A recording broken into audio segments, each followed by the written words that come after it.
I would see us here maybe every year for a while. We, you know, it's a struggle for us, right? Because we want to be, our whole thing was to live a more simple life, but at the same time, we know you guys are, there's people out there pounding on the door, like wanting help, and we just feel like maybe that's what we should be doing. So it's hard for us to get away from the homestead. We have great systems in place, you know. We are really lucky. I mean, I don't know how things have worked out good. We know we're how. able to go, yeah, and we have people take care of our house that do a good job, you know, otherwise. So we're totally committed to coming here as long as they'll have us, and a few other things that we do throughout the year. We have scaled back a little bit, but we do want to get out and meet you guys and answer questions and stuff like that, you know, so that's really important to us. But yeah, as long as you'll have us, we love this place. We don't just say it. I mean, they don't pay us to do nothing. I never ask them for a dime, right? Yeah. And so we come here, they just get us here, and we spend our time here, because we believe in what they're doing, and they definitely believe in what we're doing. So it's a really good symbiotic relationship. And I would, if I didn't have you guys to, you know, to talk to people and all that, I would spend too much money. Oh my gosh, because it is, by the time we're done, the place is closing up and I can't go shopping. Perfect. He's like, you got 5 minutes. That's why I'm scheduling these every hour, you know? I had problems with high blood pressure. Grapeseed capsules and cinnamon capsules brought it totally down, and I no longer need any kind of chemical medication because I Food is your best. But can I just say one thing about high blood pressure? Basically, you know, the sodium levels are not where they need, you know, they're above all the other ones. So basically, potassium, Right. if you can do potassium-rich foods to help level that out. So that's, of course, the big superpowers full of chlorophyll and wonderful things like your leafy greens, you know, bok choy, and your kale, and your mustard greens, and, you know, romaine lettuce, and any of these big, you know, the nice green things. That's going to be really high in magnesium, so, or potassium, and magnesium too. But that's going to help the blood pressure thing. Right. So if you can get foods to help counterbalance it. Because what happens is you're unbalanced, and then you go to the doctor and he starts slamming you on pills, never addressing, you know, evening that out, and once you know, take care of that stuff. So basically, the most thing, what I've learned over the years, basically is most, I would say, you know, your gut health, of course, has a lot to do with it, but if you're sick, it's because generally you're suffering from some type of malnutrition, Right. and your body's not able to absorb these vitamins and minerals. So that's what's causing the problem over time. It just gets worse and worse. And we're not doctors, and we don't play it on Right. YouTube. So basically, you can heal yourself with food, eating real food, growing your own food, knowing where it's coming from, eating in season, eating tons of leafy greens into your diet, whether it be in smoothies or making it into, and then if you're going to drink and make a smoothie, the thing that people do wrong is they just drink it. You have to have the saliva for you to be able to start the digestive process. So if you are making these smoothies and drinks like that to get a lot of greens in, chew it before you swallow it, because you need the saliva. That is a big mistake. And a lot of people's blood sugars go up because they just gulp it down, and you're getting all this infusion of, you know, vitamins and minerals in them. So make sure you chew And it. it washes right out too. So, and then chew that up. But I would just look into potassium-rich foods. A lot of other things that are high in potassium too are like, you know, dried fruits, dates, apricots, you know, things like that are good. So, chia seeds are really good too. They're high in calcium. And so, food is your medicine. Did you have one? Yeah, you guys are united in what you're doing, but is there something different that drives each of you behind what you're doing? You know, is there a different reason? Well, you know what? I have my likes, and he has his likes more too. Like a lot of the stuff, you know, I'm into all the health and all that, and he learns from me. But my passion is there, and your passion is other stuff. We haven't had lunch. Blood sugar's down. But I think our passion that we and both that's the have same, to teach is people. teaching people. Yeah. Right? So that's our main driver, right? So. But if we didn't have, like, what he likes to do different things, of course, that I do, but with that together makes us as one whole, and we complete each other that way. You know what I mean? I mean, he enjoys it, and then, you know. There's not really, I think the drivers are the same though. We're Yeah. both passionate about teaching people, and that's why we go through all the trouble of the YouTube and the Facebook.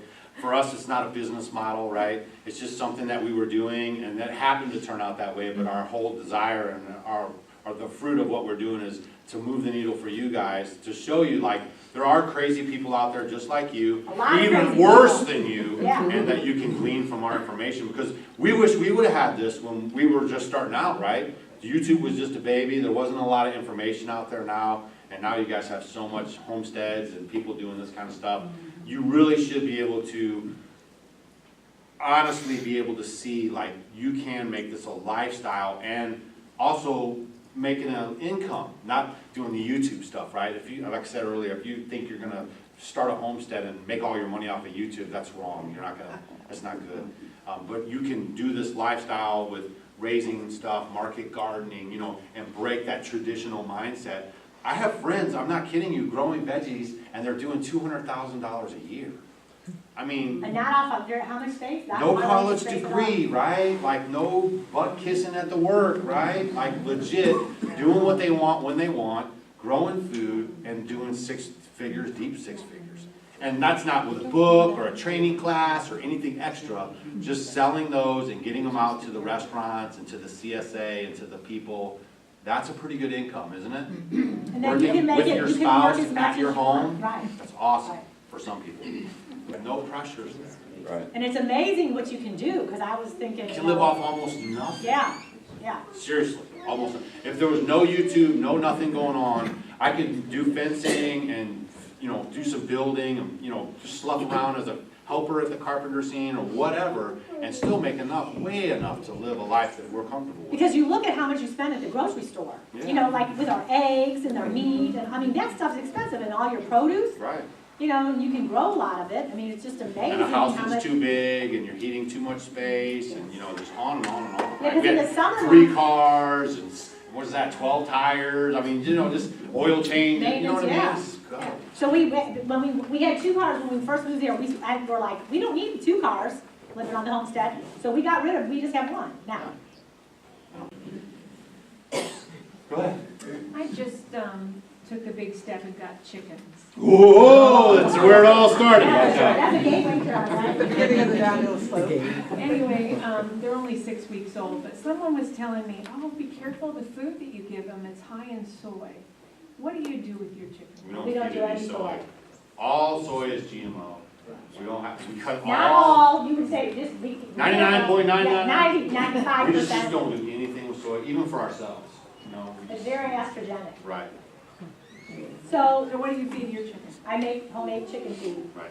I was telling, how many people were on the last one that I said? Yeah, what I do is I make my own out of seeds. So I do sunflower seeds, I do rolled oats, I do whole corn, non-GMO free. Sometimes I don't do corn at all. Yeah. And then whatever's in season, I'll do, like, it can be rye, it can be wheat, it can be barley, rye, wheat, We actually barley. have a video, do you know about us? Okay, so we do have a video about the chicken. I'm gonna make a new video Kinda on the breaks it chicken down. feed. It's a really old one. My math skills weren't right on it, how I figured out the protein, but It's it's been still corrected in right. the comments section, so feel free to read the But comments. it's still right, but Yeah. I just didn't do it. But, yeah, basically, you know, chicken feed is so simple, and it's in the whole form, you didn't grind it, and it doesn't lose the nutritional value once it's been ground too. And Do you honestly, add diatomaceous earth to that? Oh, yeah, and then I add kelp, Oregon kelp, and then I don't do the DE like during the winter months, you know, I usually do it more. So the worm load is not as high then? The DE, I don't do anything for any of my animals all year round. Like, I might pick 2 months to do it, wait a month or so, maybe do it 2 months, wait a month, you know what I mean? I kind of. you don't want to do it all the time, too. Rotation. Yeah. Yeah, because the life cycle of parasites and different things like that are, you know, they're 21 days, and then you gotta wait 1 week or 2, and then you gotta do it again, so. For the dogs, for all the animals, that's how I do And to be it. honest with you, during the summertime, because we're total free rangers, I was speaking with Glenda, is she still here? Yeah. I was speaking with Glenda, because we're kind of opposite in a lot of things that you see on YouTube. We like to let our animals range and run and be animals, and we like to pin up our garden, because my garden doesn't want to walk anywhere. So that really works well for us. You actually will get better tasting meat as well, because the animals have room to move, and they're building muscle, which stores the water, right? Which you're gonna get better meat. It might, some people say it's a little tougher, but it's actually not. Depends how you cook it, Yeah. right? And so that's our philosophy there. But I was getting to my point was, in the summertime, we put it in there, but they barely touch it because they're out eating the bugs and the grass and everything they're naturally meant Yeah, you don't have to eat. feed them hardly anything in the They summer. really don't even touch it, Yeah. yeah. Okay. So, really it's just to get them through the year. Go ahead. Are the Indian runner ducks tasty? They're tasty, funny, and lay great eggs. Well, and the thing is by the time we trained them all, we really, we're not eating, we're not eating them. They're at the pond and they lay eggs. They lay them around the pond every day. I just go get my eggs. I don't really feed them or anything. We'll give them treats, Doug, in the winter months. But they're very self-sustaining, and I love how they look, and they're very amusing, and they're We get great. the eggs from them. Yeah, so it's good. And maybe one day they'll hit a broody spot, which Indian runners aren't known for, but we'll get some little. Stacy, rainbow what? Hey, Your skirt, rainbow. for all 10 of my viewers.